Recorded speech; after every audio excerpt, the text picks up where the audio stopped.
Quero trazer à memória aquilo que me dá esperança.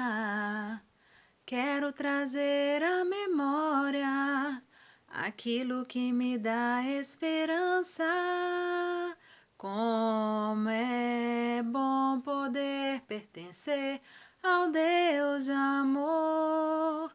Como é bom poder confiar em sua fidelidade. Eu descanso em ti, eu espero em ti, eu te adoro, Deus de amor. Amém. Olá, queridas, tudo bem? Saudades de vocês. Estou aqui de novo para partilhar a palavra de Deus, trazer uma reflexão, né, para o nosso coração. E hoje eu quero falar sobre lembranças. Você tem boas lembranças? Quais são as lembranças que você tem?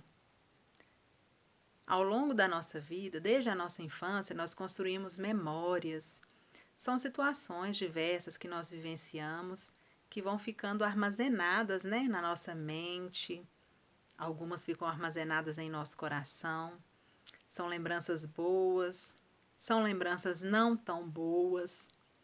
Fato é que o que nós percebemos, né, quando nós temos o Senhor na nossa vida, é que as lembranças boas, com certeza, elas vão se sobressair diante das ruins.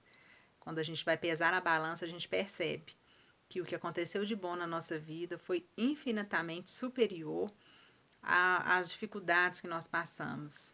E isso é motivo de nós louvarmos, né, e termos um coração grato ao nosso Deus. Essas memórias, elas são muito importantes, porque elas são construídas através de vivências. Ai, que memórias! Nós pensamos, ouvimos dizer, né, na verdade, muito sobre o sabor da infância. O sabor da infância é aquele sabor que nos remete a lembrar realmente das coisas boas que nós vivenciamos. Quantas coisas boas quando a gente era criança que a gente lembra com tanto saudosismo, né? Com tanta alegria, chega a fazer uma cócega assim interna quando a gente lembra de alguns episódios que nós vivenciamos. Pode ser a casa de vó, que tem sabor da infância, né? Pode ser um alimento que a avó fazia, bem preparado, que só ela tinha aquele tempero especial. Pode ser uma música que ficou na nossa memória, uma canção que marcou a nossa vida, no momento da nossa conversão, né? No início da nossa caminhada com o Senhor. O andar descalço, que mais? Coisas que nós comemos, experiências, passeios, viagens, muitas coisas na nossa infância nós lembramos e é como se a gente estivesse lá, né? É uma alegria que a gente sente quando a gente lembra dessas coisas. Eu me recordo de uma coisa simples assim que eu vivenciava na minha infância. Uma vizinha que vinha do trabalho todos os dias e trazia os pães com presunto e mussarela, que era o resto que as pessoas não comiam do trabalho dela, e aí ela trazia, porque ela sabia que a gente tinha uma condição mais difícil financeira, então ela sempre trazia, sempre tinha essa lembrança da gente. E eu era pequena, então assim, às vezes eu esperava ela chegar, assim, ansiosa para ela trazer aquele pão, mas hoje eu não consegui encontrar ainda um presunto, um perdigão, um sadia que tem aquele mesmo sabor. E para falar a verdade, eu nem gosto de presunto assim. Mas aquele pão com presunto, ele está guardado na minha memória, né? Na memória da minha infância. E eu jamais vou apagar aquele sabor. É como se eu sentisse no meu paladar mesmo. E outro dia eu até encontrei com ela e eu disse para ela isso, que aquele sabor do pão com presunto que ela nos trazia era um sabor que eu nunca consegui encontrar. Né? Eu acredito que tinha muito amor envolvido ali, né? Muito cuidado que ela tinha ali para conosco. Mas enfim, o profeta Jeremias, na palavra de Deus, lá em Lamentações de Jeremias, ele vai relatar, né, com muita tristeza nesse livro, a desolação do povo dele, que tinha perdido tudo, a cidade que ele amava estava destruída, o seu povo estava disperso, tinham sido levados cativos, né, prisioneiros. Então, estava realmente um cenário de desolação, que gerava no coração dele muita tristeza, porque ele era alguém que tinha intimidade com o Senhor. E aí, então, o profeta Jeremias, ele descrevia aquilo ali com poesia até, né? Era um livro poético. Então, ele falava com singeleza cada detalhe ali daquele lugar, as pedras, os muros, as mulheres, as crianças. Ele descrevia e chorava de tristeza mesmo ali nas suas palavras, descrevendo a situação que havia ali naquele lugar. E aí, em um dado momento, lá no capítulo 3, ele vai dizer isso que todos nós já ouvimos, né? Dizer esse verso desse texto que diz: quero trazer à memória o que me dá esperança. Então eu fico pensando, falando de lembrança e de memórias, nessas memórias que trazem esperança, que trazem alegria ao nosso coração. Nós vivemos dias difíceis, né? Essa pandemia tem tirado a nossa tranquilidade, tem nos deixado inseguros. Nós vivemos dias de incertezas, né? Confiados somente no Senhor, porque é tudo muito incerto. As autoridades, tudo, né? Tá muito indefinido. Não existe uma definição, porque as pessoas pouco sabem, né, como é que vai ficar depois, como vai ser o andamento dessa doença. Então, Jeremias, ele dizia isso, quer trazer a memória, e nós também precisamos rememorar quem é o nosso Deus, a que Deus nós servimos, o Deus que controla e tem domínio de todas as coisas, e com certeza está cuidando de cada um de nós, que está no controle dessa situação, que fez tanto por nós, que me salvou, que salvou você, que te curou de enfermidades, que te deu uma vida financeira melhor, que te deu uma casa, que te deu filhos, que te deu esposo, que te deu uma família, né? Que te fez tantas coisas, que tem te dado saúde. Esse Deus, nós devemos lembrar. Isso tem que trazer memórias, né? Do cuidado de Deus na nossa vida. São as memórias do cuidado de Deus na nossa vida. E interessante que, lendo o capítulo de João 21 também, outro episódio que me chamou a atenção para pensar a respeito dessas memórias foi o momento que Jesus tinha partido. Jesus tinha morrido.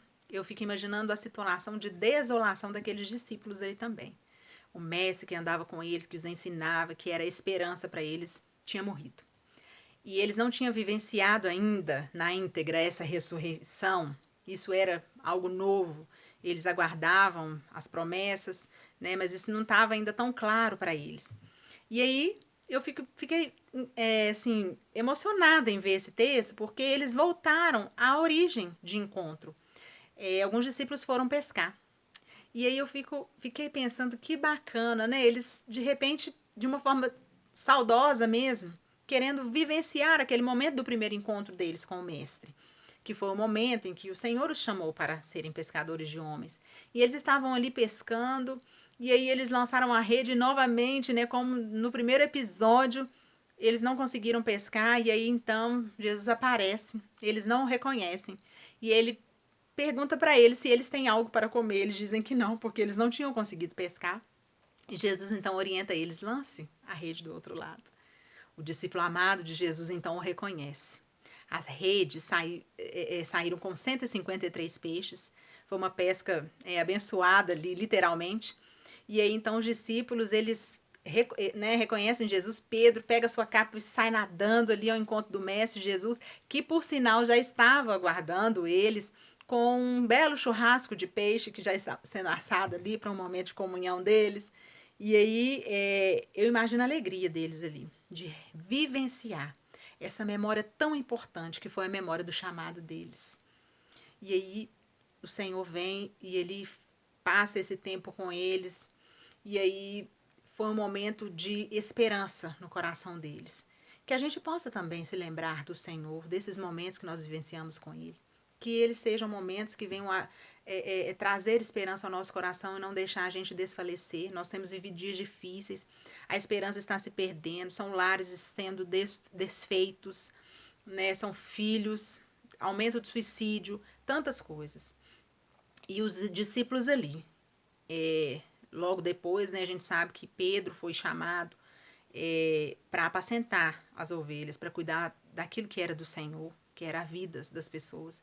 E nós estamos também vivenciando esse tempo em que nós seremos convocados para ajudar as pessoas, para trabalhar essa reestruturação psicológica, essa reestruturação desse ambiente que a gente não sabe como é que vai ficar. E a gente precisa estar bem para isso.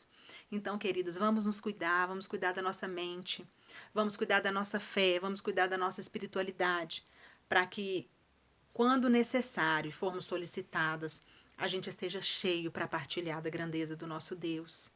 Que a gente não perca a esperança, mas que a gente confie, sabendo que o autor e consumador da nossa salvação é Jesus Cristo, ele vive e ele espera que nós tenhamos esperança nele, confiança, que a gente não venha desfalecer, vamos ficar firmes, inabaláveis, confiantes, que o melhor de Deus está por vir e que nós já estamos seguros na salvação de Cristo, que nos garantiu isso, né?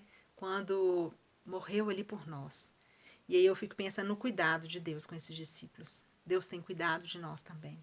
Nos alegremos e louvemos a Ele. E que a gente possa trazer à memória aquilo que nos dá esperança. Que Deus abençoe cada uma das amadas irmãs. Nós estamos com muitas saudades, mas em breve nós vamos voltar às nossas atividades em nome de Jesus. E vamos adorar o Senhor e propagar esse evangelho glorioso, que é o evangelho de Jesus Cristo. Amém.